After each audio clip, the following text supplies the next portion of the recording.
I'm Betty Johnson, Assistant Dean for Faculty and Staff Diversity, Development, and Leadership at the Harvard T.H. Chan School of Public Health, where we are committed to solving serious health and social problems facing the world. Our success in addressing these issues has huge implications for the future. No factor is more important to this pursuit than outstanding leaders. Therefore, the goal of Voices in Leadership is to highlight the experiences of those confronting these major challenges and to better understand what effective leadership is and how it can affect change. We believe these lessons and insights should be shared widely, and thank you for joining us today. Good afternoon and welcome to Voices in Leadership. I'm Eric Anderson, the Deputy Director of the program. I have the privilege of introducing our distinguished guest today. The youngest ever U.S. Ambassador to the United Nations, Samantha Power has been a leading voice internationally for principled American engagement in the world. Ambassador Power began her career as a journalist, reporting from such places as Bosnia, East Timor, Kosovo, Rwanda, Sudan, and Zimbabwe. She went on to become a columnist for Time, an award-winning contributor to The Atlantic, The New Yorker, and the New York Review of Books. Her book, A Problem from Hell, America in the Age of Genocide, won the Pulitzer Prize and the National Book Critics Circle Award in 2003. From 2009 to 2013, Ambassador Power served on the National Security Council as Special Assistant to the President and Senior Director for Multilateral Affairs and Human Rights. There she focused on issues including atrocity prevention, UN reform, LGBT and women's rights, the promotion of religious freedom and protection of religious minorities, and the prevention of human trafficking. From 2013 to 2017, as the U.S. Ambassador to the United Nations, Ambassador Power became the public face of U.S. opposition to Russian aggression in Ukraine and Syria, negotiating the toughest sanctions in a generation against North Korea, lobbied to secure the release of political prisoners, and helped mobilize global action against ISIL. Ambassador Power recently returned to the faculty at Harvard, and she's writing a book, The Education of an Idealist, which will chronicle her years in public service and reflect on the role of human rights and humanitarian ideals in contemporary geopolitics. Before I turn this session over to today's interviewer, Sarah Bleich, Professor of Public Health Policy, please join me as we welcome Ambassador Samantha Power to the Voices in Leadership series at the Harvard T.H. Chan School of Public Health. Thank you. Welcome, Ambassador Power. Great to be here. We are really looking forward to hearing from you.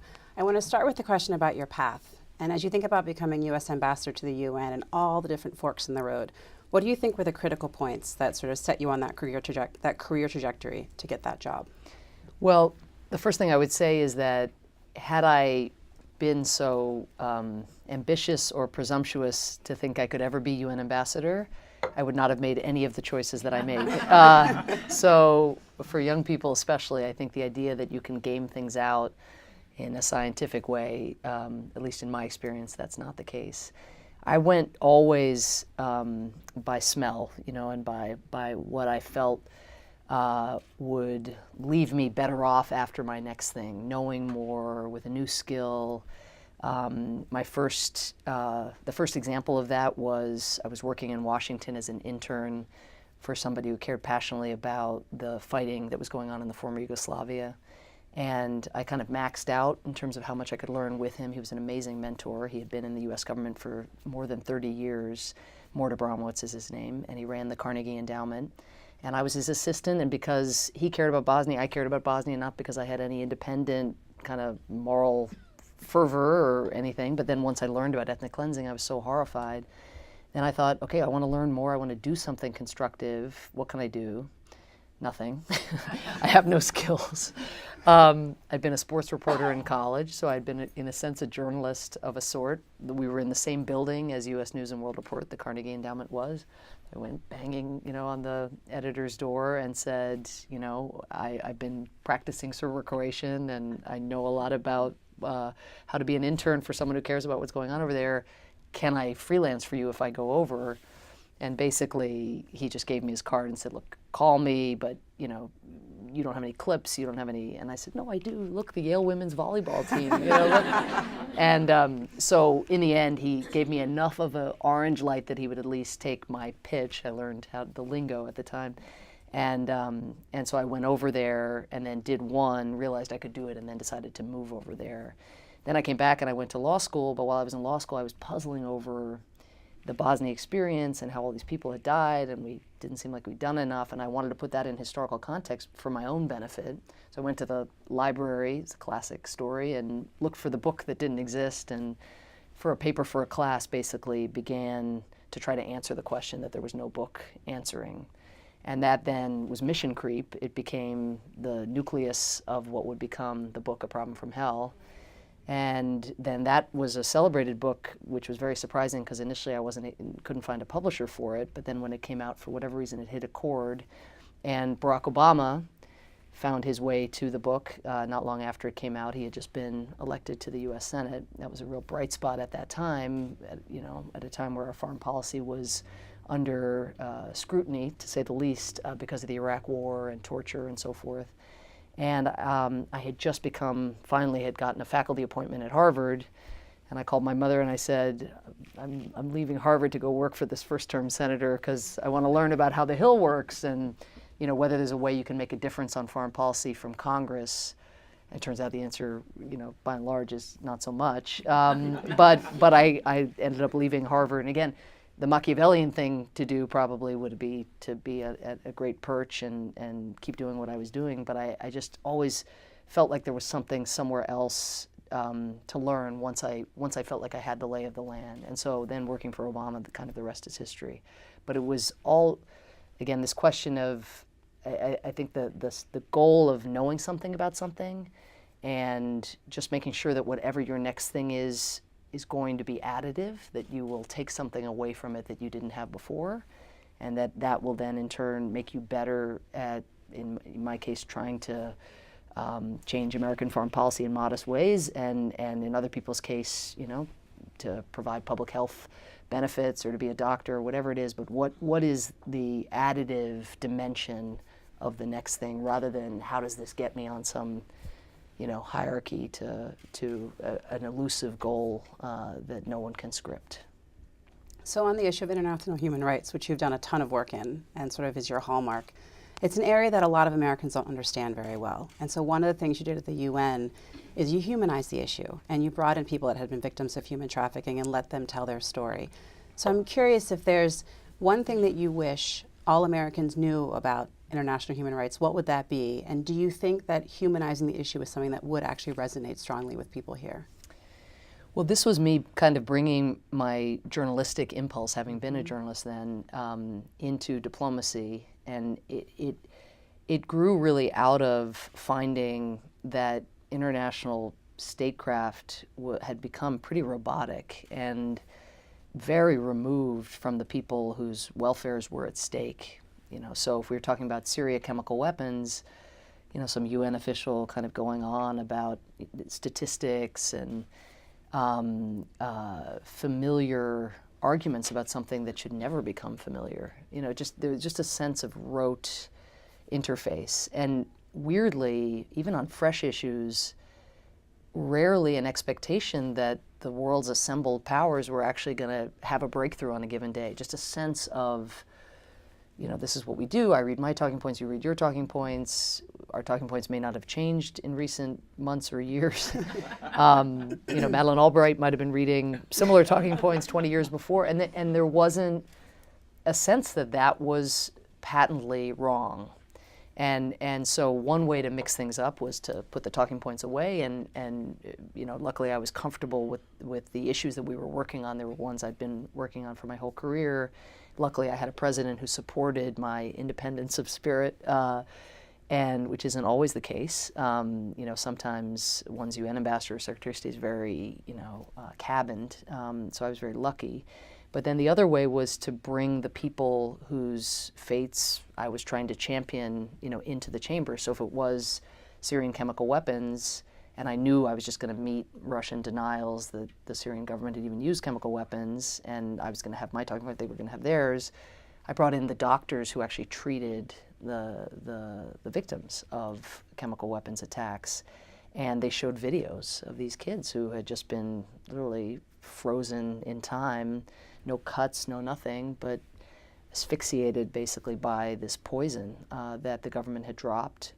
The doctors spoke themselves of having been in the hospitals when the planes flew overhead, seeing the markings on the planes or on the munitions that landed. And that just was a much harder set of arguments for the Russian ambassador to refute than ones that I would have made in my capacity as an American.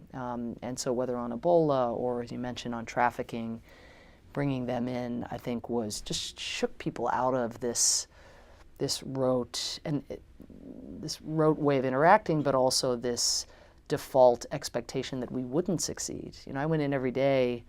I likened it. I don't play golf at all, really, but I likened it. For some reason, it came into my mind when I was in my job. To every day I came in, it felt like I was stepping up to the tee, because even though I don't play golf, I have stood at tees before, and I always think that I can hit it really far, and it just looks so, it's just right there, and there's no one in your way, and that's what it felt like. And then it turns out people spend the whole day getting in your way, and it's very hard to make a difference, and golf is hard too. But the point is, I think just shaking people up, shaking the system up a little bit, so we started to listen to one another and remember, again, why we got into these jobs in the first place. So in terms of the American audience, yes, I think hearing those stories is important. Meeting those people is much more important than reading those stories. And that's true generally, of course. If you look at why gay marriage has gone from being politically very difficult to push forward to now, being supported by a majority of the American people, it's really not so much that people read stories about people who were coming out, or it's that their cousin or their neighbor or their boss, and I think there's a lesson in that, actual human interaction, breaking down kind of ideological conceptions and seeing the people whose fates are in some cases hanging in the balance. I think that's what we have to do, and that means taking advantage of institutions like this one and making sure that people get those exposures, as well as trying to change the UN culture. So I know you loved your job. Loved it, loved it, loved it, loved it. And what are you most proud of, looking back on that time? For loving it, there aren't a lot of clean wins in diplomacy. So one of the things I'm very proud of was my small role being part of the president's team in fighting the Ebola epidemic. The president, when there was full-on fear frenzy in our country because we'd had an Ebola patient die of Ebola in Texas, and nurses got infected, and it was clear the protocols were not as tight as they should have been at the beginning. Politicians particularly began to freak out. Citizens began to freak out as well, looking, of course, also to their leaders to be calm, but instead it was a doom loop of sorts. And President Obama decided to send 3,000 public health workers and soldiers into the eye of the storm, and I was incredibly blessed to be his UN ambassador. So he says to me and to Secretary Kerry, okay, here's what we're doing. Now you and the rest of your teams go build a global coalition, because I don't want to be, these 3,000 is a huge contribution, but it's not going to be enough to deal with this problem. So, on the one hand, it was one of the darkest issues and the most terrifying issues to see, enveloping a part of the world. I mean, imagine my Guinean, Sierra Leonean, Liberian, my friends who were my colleagues, like their families' lives were hanging in the balance. They were seeing their countries disappear, and the projections were that 1.4 million people would be infected. This was in September, the following January, and into that environment, the president both made his commitment, sent his forces, and funded the deployment of health workers, but also, again, tasked us to mobilize this coalition. So we did, everybody in the U.S. government, all hands on deck, and we got the numbers, of Ebola patients down to 0, and those countries are now back to way further behind than they would have been. They were just coming out of conflict and beginning the sort of post-war recovery of their economies and so forth, and now it's, of course, set them back greatly.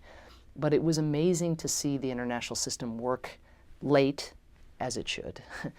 And there's so much to learn about why it was late, but I think for the purposes of understanding geopolitics and humanitarianism and life, the way it worked is the way it will have to work. There has to be a lead country that, steps up, frankly, is willing, a leader who's willing to absorb political risk.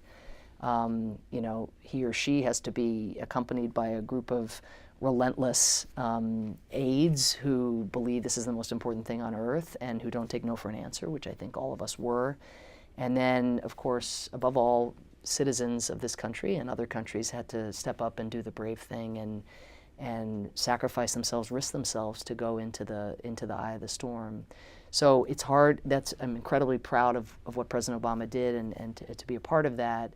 But so many lives were still lost, and these societies are still, the trust that broke down when you could no longer hug somebody when someone cried, and that suddenly became a threat because the tear was a fluid that could infect you. I mean, it's just going to take years to build all of that back up, but it could have been a lot worse. And so those are the kinds of victories you get in government. It could have been a lot worse, and so here's what we... But it was, I think it's instructive also for the collective challenges we face going forward. Without American leadership, and unfortunately we're in a period where there's a lot less of that, and leadership of a different kind, I think in a more isolationist and xenophobic direction, but the international system doesn't just work on its own. Someone has to captain the team, and the Secretary General of the UN can try that, but he doesn't have a bank account or a soldier or a health worker of his own. He's got to draw on and harness the resources of member states. So we need America back in the game in a hurry. So you were on the ground in West Africa during that 2014. Yes. And I'm curious how that experience informed the U.S.'s response to the Ebola outbreak and any other lessons learned from that experience from a leadership perspective. Well, I think from a leadership perspective, what I would say generally, but bracketing a little bit the health hazard dimension to it, is that for me to lead, I always felt the impulse to get close. So for me to be trying to mobilize other countries at the UN with a bunch of statistics and even with a graph that had this horrific curve of infections lying ahead, I felt, I didn't feel that remove from what was happening on the ground emotionally, but I felt I could be a better diplomat if I had been there, if I had borne witness, if I knew what was working. And by the way, within President Obama's cabinet, of which I was privileged to be a member, we were still litigating ourselves, coming up with our approach. I mean, with the 3,000 is one thing, but what are we going to do about Congress's call to require health workers to be quarantined for 21 days after? I mean, they're about to come back and they've got their control of the purse strings. How are we going to work that? So there's more if you've been to a place, you have more credibility, sometimes wrongly. Sometimes you don't deserve that bump in credibility. But usually you do because you've actually talked to the people who are doing the hard work of trying to implement your direction on the ground. So I think getting close is always to a leader's example, to a leader's benefit. It also sets, I think, a positive example at a time when fear is omnipresent, not only again in our political circles, but also among our citizens, for a person to go into the eye of the storm and say, look, there are these protocols, and if you obey these protocols, we can do this. And so I tried to, that's what President Obama was saying by sending people, but the fact that also a personal envoy of his would be, in effect doing it as well, I thought was important for the families of people whose loved ones were going over. I would note that my son went at the time to the most international school in New York City, and all of the parents, I thought anyway, did things like this. They were relatives of peacekeepers or diplomats, mediators, whatever, health workers, and yet my son, who had appealed to me not to go, saying, "Mommy, it's Bola, you'll get Bola." He was 6 at the time, reinforcing my husband's argument, which is that I shouldn't go, because again, it just shows you the fear was everywhere. It wasn't just even if you could see the statistics and you knew the protocols, fear is fear, and but I was like, no, it'll be fine. And of course, I was worried I was doing something crazy as well, but it was fine. And the pros on the ground, took amazing care of us. And I think it had the effect that it did. But when I got back, it was actually months later, I learned that a group of parents had gone to the school administrator and asked that my son be kept home for 21 days, Wow. which luckily they had rejected. But just it's a reminder of often what you have to buck. I was lucky because it was the most international school, and they didn't heed that. But it's one thing for me to say, oh, and I was trying to send an important signal. Imagine if the news media had picked up that my son had been quarantined. I would have done a disservice to the cause, because people would somehow assume that that was warranted, and therefore that stricter quarantines were required across the country. So the point is, you do your best with the information you have on the front end. You do your cost benefit. You try to inform yourself as best you can, and sometimes that requires getting out of the bureaucracy and into the field, which is where my heart always takes me. So another area that you worked a lot on is climate change, which we think a lot about here at the School of Public Health. And I'm curious to think about the impact of climate change on healthcare systems in developing countries and what the implications are there. And then add on the fact that we have pulled out as a country from the Paris Agreement and what the implications might be in developing countries. Well, one sort of important normative and strategic not achievement, but piece of business that was locked down in the last administration was the articulation of these Sustainable Development Goals. And that's the first time we have seen the international system completely living and breathing the recognition that environmental sustainability and economic development and public health and clean water and education, everything, that these are seamlessly connected. And certainly, if you look at the items on the agenda of the UN Security Council, which doesn't do development traditionally or touch much on development, but the crises that we are confronting, many of them, not all of them, whether it's Boko Haram in the Lake Chad region, Cameroon, Nigeria, Chad, Niger, Lake Chad having shrunk by 90 whatever percent, in recent decades, thereby putting, horrible demands on the land, which can't sustain the agriculture that is needed, destroying the fishing industry, therefore leaving lots of young men out of work, therefore making extremism more appealing to those people. There's that. Darfur, similar thing, the amount of land that was arable just shrinking, that causing fights over land that then causes conflict that then descended into genocide. So many of the kind of what look like straightforward peace and security challenges, terrorism, genocide, requiring peacekeeping or holistic, hopefully, counterterrorism responses, have their origins, or at least their enabling environments, are ones related to development and climate.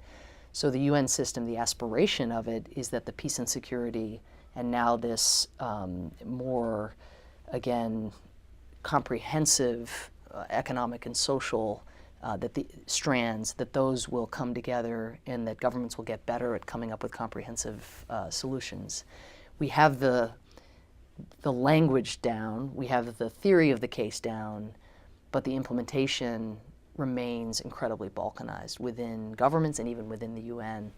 And so, for instance, when we tried to, with our colleagues, bring the issue of climate change to the UN Security Council to play up its peace and security dimension, the developing countries, by and large, with exceptions, but said, no, you can't do that. You can't do that because development issues and climate issues belong in the UN General Assembly. Like, yeah, I get that. Let them be discussed in the General Assembly too. The planet is getting, destroyed and is boiling up, and it's affecting your countries more than it will affect ours in the long term. I mean, many of these countries, could be a small island state, or it could be, again, one of the very African countries I mentioned, facing these challenges.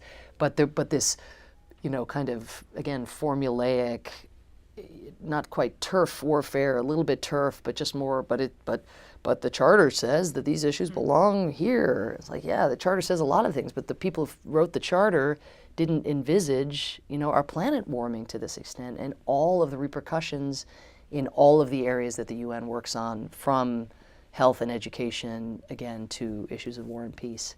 So again, we've got the framework. I think the next step is also for governments to merge those conversations. We made some headway with John Kerry and Gina McCarthy our EPA administrator and our Secretary of State, going to the Paris negotiations together, Ernie Moniz from the Energy Department going together, us presenting this united front and them learning from each other within the system as to what should comprise our Paris commitments.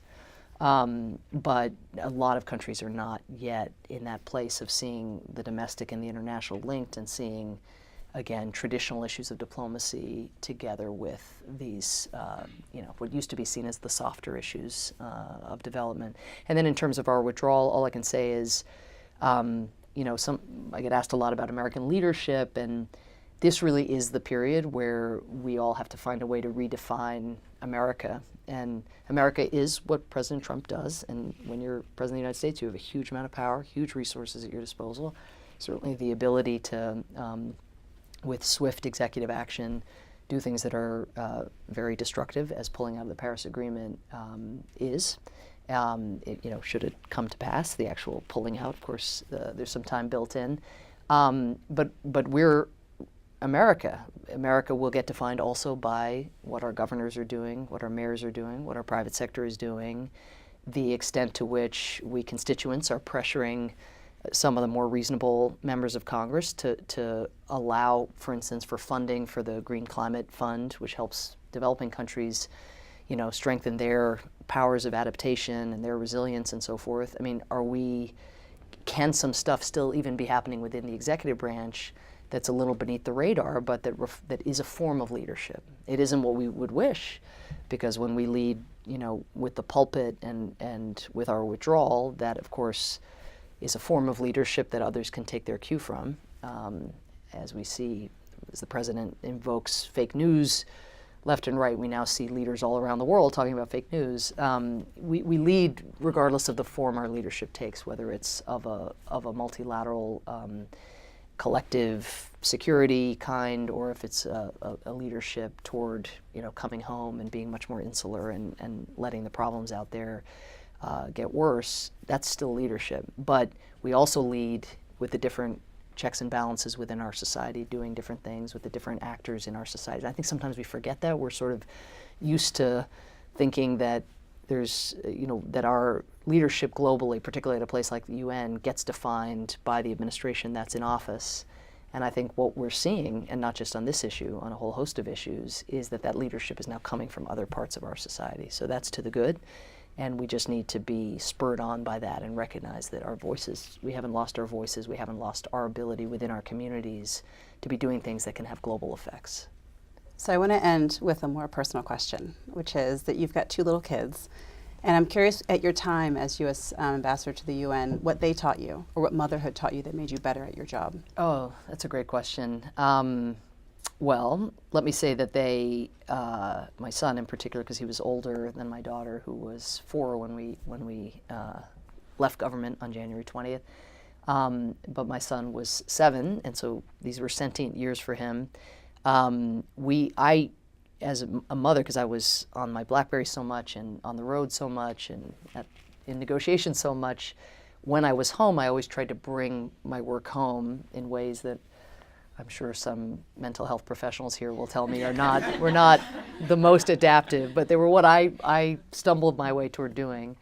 And so, my son knew all about President Putin and Ukraine and Crimea, and, he saw on the map the size of Russia, and he's just like, I just don't understand why he needed Crimea. I do not. That makes 0 sense, And so to some, they say, through the eyes of a child, like in a way, nobody had ever put it quite that plainly. But I would try, I've taught my kids, and I recommend this for any current parents or future parents, but I taught my kids a lot through these Mr. Men books that are the British series, and there's Mr. Greedy and Mr. Chatterbox and Mr. Mean, and so it may be the case that in order to relate those books to my life and what was going on at the UN, it may have been the case that some of the UN ambassadors were given nicknames. It may have been the case, but I think the best answer to your question is, and this was really, really powerful for me. When Russia did go into Crimea and into eastern Ukraine, I had to be at the Security Council. We had emergency meeting after emergency meeting, and I was coming home later and later. And I was having these very striking showdowns, at least striking to me, but even covered on live TV in Ukraine and even covered on live TV here at the beginning of the conflict, where my journalistic background was coming in handy, and I was able to go toe to toe. And it was sort of surreal because we had thought that these kinds of showdowns in the Security Council were behind us. It felt very Cold War-like, very like when the Soviet Union, went into Czechoslovakia or, crushed the rebellion in Hungary. Suddenly we were in a kind of, at least something that had overtones of those prior things. And so there I am, and I'm on the spot, and cameras are rolling, and I've got to say something on behalf of America. I'm America, and I have to do it right, and I have to stand up for these people whose countries are being ravaged. And so when it went well, which it did on occasion, at least rhetorically, I would come home, and I'd come home late, and I'd wake up my son, because I'd have missed our normal time together, and I'd say, "Will you get a bite to eat with me?" And he'd go the next morning to school with these black circles under his eyes, and so we'd sit, and I'd say, "So this is what happened. So this is what the Russian ambassador said, and my husband was back at Harvard teaching, so he was my companion, my son. So I said, "This is what the Russian ambassador, and this is what Mommy said," and anyway, we go back and forth. And I mean, some version of this story happened, I'd say 3 times, but the very first time it happened, I'll never forget it. And I was like, and then this happened, and then Mommy said this, and he just looks at me and goes, "So did it work?" And I said, "What do you mean exactly?" And he said, "Did they leave? Did they leave Ukraine?"